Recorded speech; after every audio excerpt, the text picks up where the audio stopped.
Welcome back. I, 29 female, have been happily married to my high school sweetheart for 3 incredible years now. We'll call him John, 31. Our love story has been nothing short of magical, and I feel blessed every day to have him in my life. John is a booming real estate agent, and he's absolutely amazing at what he does. He's driven and dedicated, and his work ethic is something I admire immensely. However, one aspect of his job occasionally tugs at my heartstrings. He's often out meeting with clients, attending property showings, and networking at real estate events. This sometimes leaves me feeling a little lonely. I've always been his biggest supporter, and I genuinely believe in his dreams. However, with his hectic schedule, it can get tough. We used to spend so much time together in high school and college, and now it feels like our quality time has been significantly reduced. We make sure to cherish the moments we have when he's around, but there are days when I miss having him by my side, even for the simplest things like dinner or watching a movie. But here's where my incredible best friend from college comes into the picture. Let's call her Sarah. She's been my rock through thick and thin, and we've shared countless memories over the years. Sarah has this unique way of making me forget about the loneliness that creeps in when John is away. We've always had a special bond, and I can't express how grateful I am to have her in my life. One weekend, John got out of town for a few days to attend a convention, so Sarah invited me for dinner to celebrate her recent promotion at work. I brought a champagne and knocked on her door. Her brother Ezekiel, 28, opened the door. I was shocked to see him, but a little happy to see a friendly face. But I did not remember how tall and good-looking he was until now. We chatted over dinner and had fun talking with Sarah and her parents. The night went deep, and we all felt a little tipsy from all the wine. Sarah and her parents went to sleep, and I was supposed to call an Uber. But even before I picked up my phone, I felt Ezekiel's hand on my waist. He asked me if he wanted to continue, and without any hesitation, I said yes. We did it on Sarah's balcony, and I felt alive again. I knew that was wrong, and I don't blame it on the alcohol, but I am drunk and have been horny for the longest time. I felt guilty afterward and ran through the door. The next day, my husband went home from the convention. As usual, he was tired and went straight to our bedroom after barely talking to me. I would have felt more guilty about what I did, but this is what he always does. He acts as if I'm nothing. I followed him to our bedroom to chat, but as he was changing clothes, suddenly there was a thunderous knock. We both panicked and went downstairs immediately. He reached the door first, and I saw Sarah very angry. I was puzzled, clueless, and confused. She told my husband he should know what kind of woman I am. She said I broke our marriage by sleeping with her younger right on her balcony. My husband was not talking and looked very shocked. He looked at me, but Sarah caught his attention once again, saying that he should leave me as I'm a hoe, and I destroyed my marriage just because of my sexual desires. My husband did not say a word. He just asked Sarah to leave. By this time, Sarah was still making a commotion outside our home, making our neighbors peek through their windows and see what was happening.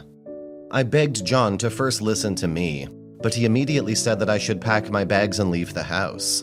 I insisted on explaining myself, but that made him burst and start shouting, saying that he's doing everything he can for me and our future family, and this is how I will repay him. He said a lot of degrading words, and I could not take it. I was forced to pack some things and rush to my car. I drove without knowing where to go. Can I ask for some advice on what I should do? I'm not in the right mind to make decisions after all that's happened. I'm still in shock, and I'm really lost right now.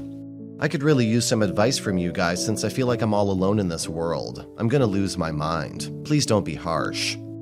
Edit, no, I didn't have an affair. It was a one-time thing, and I do believe we can work through this as a couple.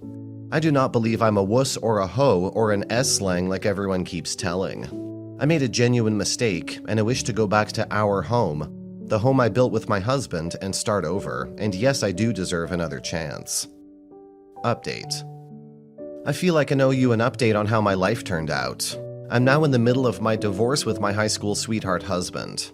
I still come by his house to pick up some of my things as I have a much smaller apartment now and do not have enough space for all my stuff if I'll pick it all at once. I tried talking to him and get him to take me back, but it's just impossible with him. Either he treats me like I'm invisible, or he talks to me, but I hear nothing but hurtful words, and I firmly believe I do not deserve to be treated like a murderer or a felon. Ever since high school, I've always been loyal to him. Even when he committed mistakes, even when he treated me like I was nothing, I stayed with him. I always chose him, and one time when I gave in to my desires, he completely shut me down. I'm not perfect, but neither is he. But here he is, acting as if he'd never do any wrong. On top of my divorce, I feel like I'm also going through a friendship breakup. This is harder than I thought. I also tried making things up with my best friend, but I guess what I did meant much more than our lifetime friendship. She even ruined my reputation with our other friends and told them how I slept with my brother. Now I don't have a best friend and even just friends. All of them are siding with her even without hearing my side of the story. They haven't been a perfect friend, especially Sarah. She made mistakes like dating one of my friends' ex, but now she's acting like what I did is the most horrific thing that happened to her. I'm not a saint in any way, but I feel everybody's being harsh unnecessarily. This is just too much, but I'll make things work. Though I do not know where to start, I know I will get back there and live my life. Comments. Cheating on your husband, especially with your best friend's brother, is a huge betrayal. It's not just a mistake or a momentary lapse in judgment, it's a conscious choice that you made. Your husband's reaction is entirely understandable given the circumstances. You say you deserve another chance, but have you considered the pain and heartache you've caused to the people you claim to love? It's easy to ask for forgiveness, but it's another thing entirely to earn it. This isn't a matter of being harsh, it's about taking responsibility for your actions and understanding the gravity of what you've done. What you did was not just a genuine mistake, it was a betrayal of trust to your husband and a significant breach of friendship with Sarah. Trying to downplay it as a momentary lapse or claiming that you deserve another chance doesn't cut it. Your actions have consequences, and rightfully so. Your husband and Sarah have every right to be upset and hurt by what you did. Cheating isn't something that can be easily brushed aside, and your actions speak volumes about your character. Instead of seeking validation or sympathy, it's time to reflect on your choices, accept the consequences, and focus on personal growth. Trying to justify your actions won't lead to healing or reconciliation in your relationships. While you may believe in second chances and growth, you need to understand that not everyone may share the same perspective. Your husband and best friend are entitled to their feelings and decisions. They're under no obligation to forgive and forget. It's a difficult lesson, but sometimes actions have permanent consequences. Story 2. I'm 28 female seeking some advice. And I understand that the situation I found myself in is complex and hurtful for everyone involved. Please, let's try to keep this conversation constructive and empathetic.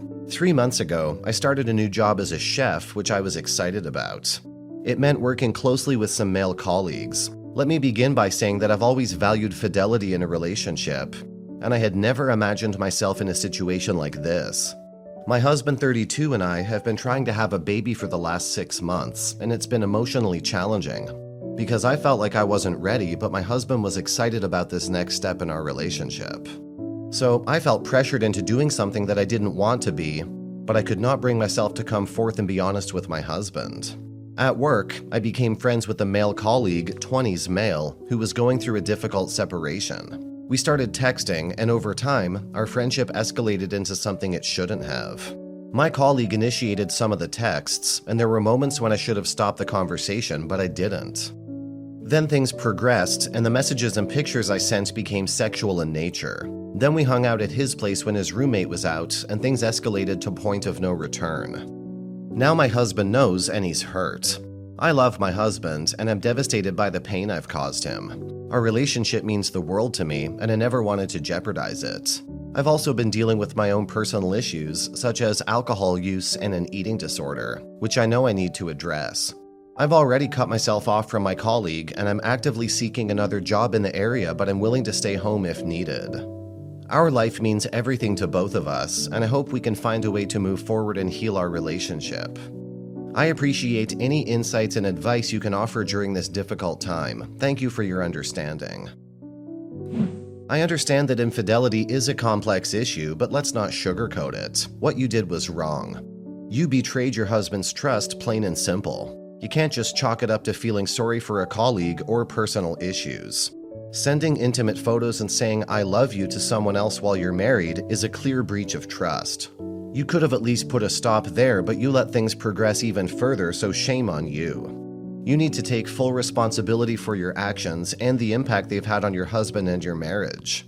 It's going to take a lot of work to rebuild that trust, but whether your husband wants to do so is entirely up to him. He doesn't owe you anything.